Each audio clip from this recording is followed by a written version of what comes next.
Once again.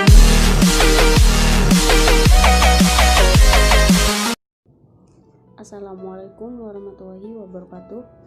Kembali lagi dengan saya Siti Rofiqatul Hasanah, NIM E 2019-2172. Saya dari kelas Ekonomi Syariah 4, semester 3, Prodi Ekonomi Syariah, Fakultas Ekonomi dan Bisnis Islam di Institut Agama Islam Negeri Jember. Baik, di sini saya akan menanggapi sebuah materi tentang definisi OJK beserta asas-asas pelaksanaan OJK, tugas dan wewenangnya. Nah, ini bagian dari tugas saya, yaitu dari Bapak dosen Abdul Wadud Nafis LCMEI, yang mana beliau selaku dosen pengampu mata kuliah ekonomi makro. Baik, di sini saya akan menjelaskan kembali apa definisi OJK beserta asas-asas pelaksanaan OJK dan tugas dan wewenangnya. Yang pertama, saya akan menjelaskan definisi OJK. Apa OJK itu? OJK itu otoritas jasa keuangan. Nah, apa definisi otoritas jasa keuangan itu? OJK itu ialah lembaga yang independen yang mempunyai fungsi, tugas, dan wewenang pengaturan, pengawasan, pemeriksaan, dan penyidikan.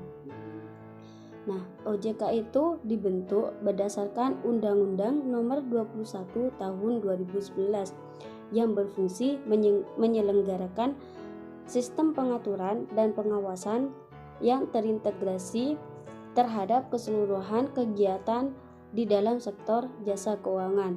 Nah, OJK ini didirikan untuk menggantikan peran Bapepam LK dalam pengaturan dan pengawasan pasar modal dan lembaga keuangan, serta menggantikan peran Bank Indonesia dalam pengaturan dan pengawasan bank, serta untuk melindungi konsumen industri jasa keuangan. Nah, itu merupakan definisi OJK beserta dibentuknya OJK tersebut.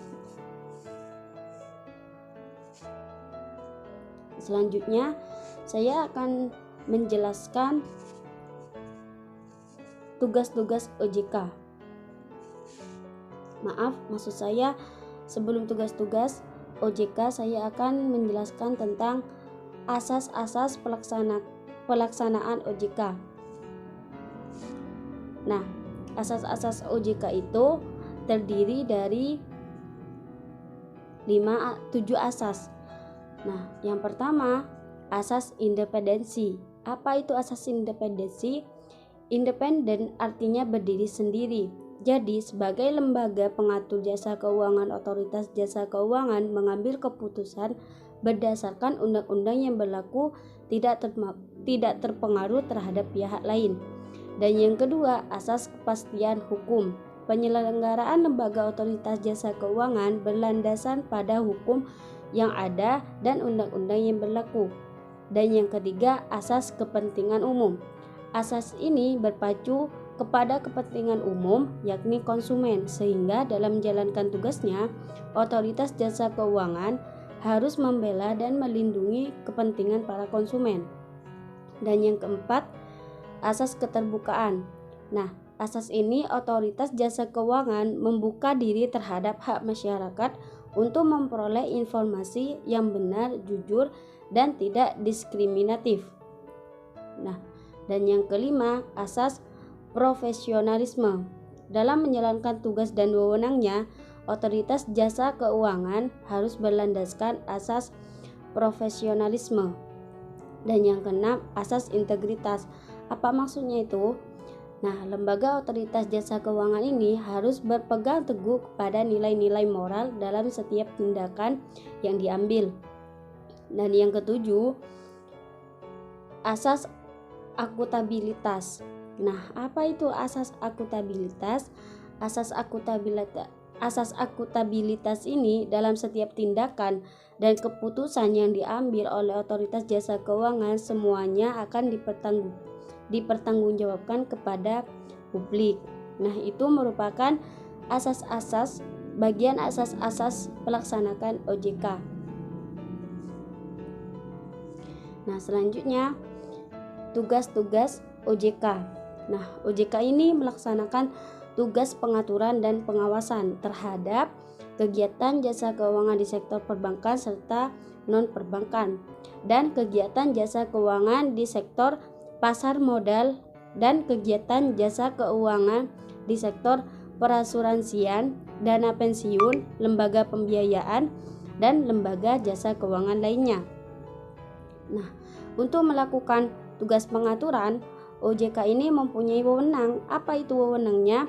Nah, wewenangnya itu dibagi menjadi 9 bagian. Yang pertama, menetapkan peraturan pelaksanaan undang-undang. Yang kedua, menetapkan peraturan perundang-undang di sektor jasa keuangan. Yang ketiga, menetapkan peraturan dan keputusan OJK. Yang keempat, menetapkan peraturan mengenai pengawasan di sektor jasa keuangan. Yang kelima, menetapkan kebijakan mengenai pelaksanaan tugas OJK.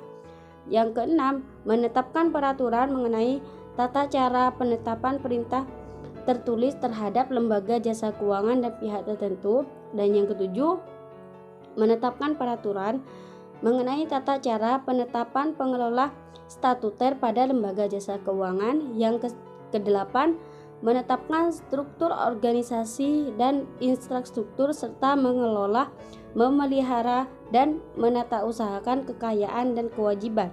Dan yang terakhir, nomor 9, yaitu menetapkan peraturan mengenai tata cara pengenaan sanksi sesuai dengan ketentuan peraturan perundang-undangan di sektor jasa keuangan. Nah, dan ke-9 itu merupakan tugas pengaturan yang mempunyai wewenang. Nah, itu merupakan bagian wewenang dari tugas pengaturan. Dan ada juga untuk melaksanakan tugas pengawasan, OJK itu mempunyai wewenang juga. Nah, wewenangnya itu dibagi menjadi 8. Nah, dalam 8 itu yang pertama, menetapkan kebijakan operasional pengawasan terhadap kegiatan jasa keuangan. Yang kedua, mengawasi pelaksanaan tugas pengawasan yang dilaksanakan oleh kepala eksekutif. Dan yang ketiga, melakukan pengawasan, pemeriksaan, penyidikan, perlindungan konsumen, dan tindakan lain terhadap lembaga jasa keuangan, pelaku atau penunjang kegiatan jasa keuangan sebagaimana dimaksud dalam peraturan perundang-undangan di sektor jasa keuangan. Nah, dan yang keempat, memberikan perintah tertulis pada lembaga jasa keuangan atau pihak tertentu. Dan yang kelima, melakukan penunjukan pengelola statuter. Yang keenam, menetapkan penggunaan pengelola statuter. Dan yang ketujuh, menetapkan sanksi administratif terhadap pihak yang melakukan pelanggaran terhadap peraturan perundang-undangan di sektor jasa keuangan.